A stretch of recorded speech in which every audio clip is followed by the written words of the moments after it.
Hello दोस्तों, नमस्कार। स्वागत है आप सभी का एग्जाम धुन में। दोस्तों, एडेड जूनियर और सुपर टेट 2021 की लगातार प्रिपरेशन करवाई जा रही है।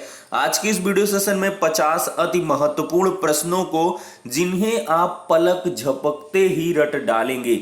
जी हाँ दोस्तों, ऐसे प्रश्न हैं जिनको पढ़ना बहुत जरूरी है और आप इनको ध्यान नहीं देते हैं, तो ध्यान पूर्वक पूरी वीडियो को देखिएगा। हर एक प्रश्न यहाँ पर बेशकीमती है। तो चलिए बिना किसी देरी के वीडियो को स्टार्ट करते हैं। दोस्तों, यहाँ पर पहला क्वेश्चन आ रहा है स्क्रीन पर। किस क्रांतिकारी संगठन ने अभिनव भारत समाज की स्थापना की थी? तो ये प्रश्न काफी इंपॉर्टेंट है, कई बार पूछा गया है और इसका सही जवाब है विनायक दामोदर सावरकर। जी हाँ दोस्तों, 1904 में इन्होंने अभिनव भारत समाज की स्थापना की थी। दोस्तों, अगला क्वेश्चन है ज्योग्राफी से। पंपा घास का मैदान किस देश में स्थित है? तो पंपास जो है ये अर्जेंटीना में पाई जाती है। दोस्तों, किस नदी के मुहाने पर पक्षी के पंजे जैसा आकृति वाला डेल्टा बनता है? काफी इंपॉर्टेंट क्वेश्चन है। किस नदी के मुहाने पर पक्षी के पंजे जैसा आकृति वाला डेल्टा बनता है? तो ये दोस्तों मिसिसिपी नदी है। नेक्स्ट क्वेश्चन लेते हैं। मैकमोहन रेखा सीमा रेखा किन किन देशों के बीच बनती है? तो दोस्तों, मैकमोहन जो रेखा है ये भारत और चीन के मध्य 1914 में अस्तित्व में आई थी। तो मैकमोहन रेखा, डूरंड रेखा किसके बीच में है? ये बिल्कुल आप लोग बताइए। रेड क्लिफ रेखा किसके बीच है? रेड क्लिफ, डूरंड, मैकमोहन रेखा, ये ऐसे क्वेश्चंस हैं जो अक्सर पूछे जाते हैं। अगला क्वेश्चन है उजला सोना किसे कहते हैं? काफी इंपॉर्टेंट है। तो उजला सोना दोस्तों कपास को कहा जाता है। नेक्स्ट क्वेश्चन लेते हैं। अलमाटी और नागार्जुन बांध कृष्णा नदी पर किस राज्य में स्थित है? तो अलमाटी और जो नागार्जुन बांध हैं ये कृष्णा नदी पर बने हुए हैं। ये भी प्रश्न बनता है कि अलमाटी और नागार्जुन बांध किस नदी पर बनाए गए हैं? तो ये कृष्णा नदी पर बनाए गए हैं। और कहां, किस राज्य में स्थित हैं? तो ये कर्नाटक में स्थित हैं। अगला प्रश्न है सबसे बड़ी कृत्रिम झील कौन सी है? तो गोविंद सागर झील ये सबसे बड़ी दोस्तों कृत्रिम झील है। काफी इंपॉर्टेंट क्वेश्चन है। नेक्स्ट लेते हैं। छिली हुई सब्जियों को धोने से कौन सा विटामिन नष्ट हो जाता है? तो जो विटामिन सी होता है ये छिली हुई सब्जियों का अगर आप धुल लेते हो तो नष्ट हो जाता है। तो इसी वजह से सलाह दी जाती है कि कोई भी सब्जी आपको यूज करनी है तो पहले उसको अच्छे से धुल लें और फिर इसके बाद छील के काट के सब्जी बनाएं। लेकिन ये एक प्रथा है, बहुत लोग कॉमनली ऐसा ही करते हैं कि आलू के छिलके उतारने के बाद आलू को धुल डालेंगे। हर एक सब्जी में ऐसे ऑकेजनली किया जाता है, तो ये गलत अप्रोच है। नेक्स्ट क्वेश्चन है केचुए में आंखों की संख्या कितनी होती है? तो केचुए में कोई आंख नहीं होती है। सरप्राइजिंगली दोस्तों केचुए में कोई भी आंख नहीं पाई जाती है। काला सीसा किसको कहते हैं? इंपॉर्टेंट है ये भी। ये ग्रेफाइट को कहते हैं। जी हाँ दोस्तों, काला सीसा ये ग्रेफाइट को कहते हैं। और महात्मा बुद्ध ने अपना प्रथम धर्म चक्र प्रवर्तन का उपदेश कहां दिया था? ये सारनाथ में दिया था। महात्मा बुद्ध ने अपना प्रथम धर्म चक्र प्रवर्तन का उपदेश कहां दिया? सारनाथ में। नेक्स्ट है फोटोकॉपी मशीन से उत्पादित गैस कौन सी होती है? Ozone gas. फिर है विश्व वन्य जीव कोष द्वारा प्रतीक के रूप में किस पशु को लिया गया है? तो दोस्तों पांडा को लिया गया है। विश्व वन्य जीव कोष है, इसने एक सिंबल के रूप में पांडा को लिया हुआ है। नेक्स्ट क्वेश्चन है भारत का हृदय किसे कहा जाता है? इंपॉर्टेंट है ये। तो भारत का जो हार्ट है वो मध्य प्रदेश है। विश्व वन्य जीव संरक्षण कोष कहां पर स्थित है? तो विश्व वन्य जीव संरक्षण कोष ये दोस्तों आपका स्विट्जरलैंड में स्थित है। और नेक्स्ट क्वेश्चन है सबसे प्राचीन काल से उगाया जाने वाला फल वृक्ष कौन सा है? तो दोस्तों विश्व में सबसे प्राचीन काल से उगाया जाने वाला जो फल वृक्ष है ये डेट्स हैं, खजूर। जी हाँ दोस्तों। नेक्स्ट क्वेश्चन है ग्रीन हाउस प्रभाव का प्रत्यक्ष परिणाम क्या होगा? तो दोस्तों सबसे बड़ा परिणाम तो यही होगा कि ग्लेशियर पिघलने लगेंगे और पृथ्वी अत्यधिक तप्त हो जाएगी, बहुत ज्यादा गर्म हो जाएगी, हीट हो जाएगी। मानव निर्मित उपग्रह कहाँ स्थापित होते हैं? तो ये बाह्य वायुमंडल में स्थापित होते हैं। नेक्स्ट है एनवायरमेंट एजुकेशन ऑफ किड्स स्थित है अमेरिका के विस्कॉन्सिन में।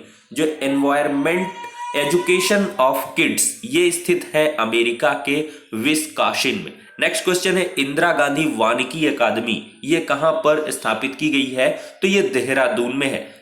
नेक्स्ट क्वेश्चन है भारत में किस वर्ष पर्यावरण संरक्षण अधिनियम पारित किया गया, तो 1986 में 1986 ईस्वी में भारत में पर्यावरण संरक्षण अधिनियम पारित किया गया था। अगला क्वेश्चन है कौन सा संविधान संशोधन जीएसटी से रिलेटेड है, जीएसटी से संबंधित है, तो 101 जो इंडियन कॉन्स्टिट्यूशन अमेंडमेंट है वो GST goods and services tax से संबंधित है। तो ये 101वां संविधान संशोधन, इसको ध्यान रखें।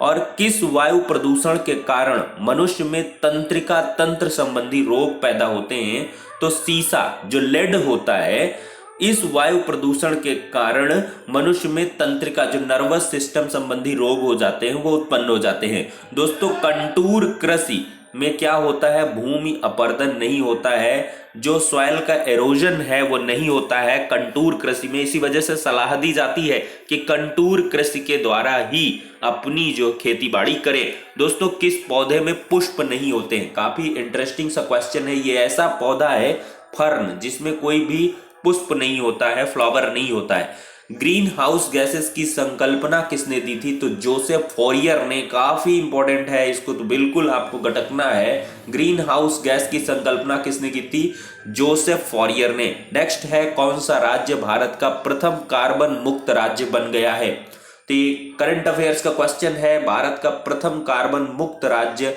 ये हिमाचल प्रदेश बन गया है। दोस्तों पारिस्थितिकी विज्ञान केंद्र ये कहां पर स्थित है, तो ये बेंगलुरु में स्थित है। पारिस्थितिकी विज्ञान केंद्र, ध्यान दीजिएगा, पारिस्थितिकी विज्ञान केंद्र ये कहां पर है, बेंगलुरु में। और सलीम अली कौन थे, ये पक्षी वैज्ञानिक थे, इन्हें बर्ड्समैन भी कहा जाता था। नेक्स्ट क्वेश्चन है ग्लोबल 500 जो अवार्ड है वो किससे संबंधित है, तो पर्यावरण प्रतिरक्षा से संबंधित दिया जाने वाला एक बेहतरीन सा पुरस्कार है जिसका नाम है ग्लोबल 500। दोस्तों नपुंसकता या बंध्यता किस विटामिन की कमी के कारण होती है, बच्चे पैदा ना करने की क्षमता ये का ह्रास होना, विटामिन ई का कमी हो जाएगा। विटामिन ई की कमी से ही आपका जो नपुंसकता है वो हावी हो जाएगा। जो दोस्तों नेक्स्ट क्वेश्चन किस दिन पृथ्वी सूर्य के सबसे निकट होती है, काफी इंपॉर्टेंट है, 3 जनवरी को, और सबसे दूर होती है 4 जुलाई को। 3 जनवरी को पृथ्वी सूर्य के सबसे नजदीक होगी और 4 जुलाई को पृथ्वी सूर्य से सबसे दूर होगी। तो इन घटनाओं को क्या कहते हैं, उपसौर अपसौर। आप इसको कैटेगराइज करें, उपसौर 3 जून है कि 4 जुलाई उपसौर है, उपसौर अपसौर में कंफ्यूज करता है, तो आपको कंफ्यूज नहीं होना है, कमेंट में जवाब आपको देना है फटाफट। नेक्स्ट क्वेश्चन है किस कन्वेंशन के तहत भारत एक तय समय सीमा के अंदर ओडीएस के उत्पादन व खपत को नियंत्रित करेगा, तो मॉन्ट्रियल प्रोटोकॉल, ये मॉन्ट्रियल प्रोटोकॉल कन्वेंशन है जिसके तहत भारत एक तय सीमा के अंदर ओडीएस के उत्पादन व खपत को नियंत्रित करेगा। दोस्तों ओडीएस का फुल फॉर्म क्या है, ओजोन डिप्लीटिंग सब्सटेंसेस। जी हाँ दोस्तों, ओडीएस क्या है, आपको एक मतलब उत्सुकता रही होगी, व्हाट इज ओडीएस, तो ODS is known as ozone depleting substance. Next question है भारत में वृक्षों का आदमी किसको कहा जाता है, तो इनका हाल ही में देहांत हो गया है सुंदरलाल बहुगुणा जी का, तो इन्हें चिपको आंदोलन का प्रणेता भी कहा जाता है और इन्हें वृक्षों का आदमी भी कहते हैं। दोस्तों पर्यावरण का सफेदा जो यूकेलिप्टिस है ये दुश्मन है, और बिना स्तनधारी प्राणी कौन है, तो मछली ये बिना स्तनधारी प्राणी है।